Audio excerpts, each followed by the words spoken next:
నాటు సపోటా అండి, ఓవల్ షేప్లో ఉంటాయి చూడండి. ఇవి కోడిగుడ్డు షేప్లో ఉంటాయి. ఇవి చాలా టేస్టీగా ఉంటాయి. రౌండ్ కాయల కంటే కూడా, అంటే రౌండ్ కాయలు పాల సపోటా, అవి ఒక్కొక్కటి అవి కూడా తీగా ఉంటాయి, కానీ కొన్ని తీగా ఉండవు. సో ఇవి మాత్రం ప్రతి ఒక్కటి 100కి 100% కాయలు కూడా ప్రతి ఒక్కటి ఓవల్ షేప్లో ఉండేటివి చాలా టేస్టీగా ఉంటాయి సపోటా. సో ఇది మాకు రెండో క్రాపు. సో ఇవైతే రెగ్యులర్గానే వస్తున్నాయి ఈ చెట్టు కాయలు. వేసినట్టున్నారు కదా, కింద అంతర పంట కింద దోస బీర అట్లాంటివి వేసాం.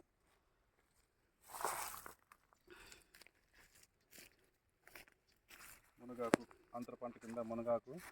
సో ఇది మీకు ఇచ్చే మునగ పౌడర్ దీని నుంచే వస్తుంది, ఆర్గానిక్.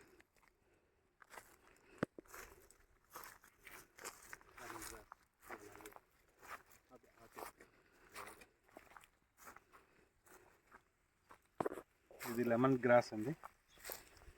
యాంటాక్సిడెంట్ చాలా పుష్కలంగా ఉంటాయి. మజిల్ రిలాక్సెంట్కి కానీ, లేకపోతే కొంతమంది బాడీ పెయిన్స్ రిలాక్సెంట్కి కానీ, ఇలా చాలా టీలాగా చాలా బాగా వాడతారు వీటిని.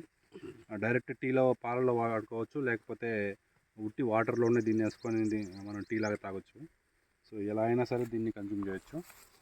మామూలుగా ఫ్లోర్ క్లీనర్స్ వాటిలో కూడా వాడుకోవచ్చు. అది చెప్తే బాగుండదు.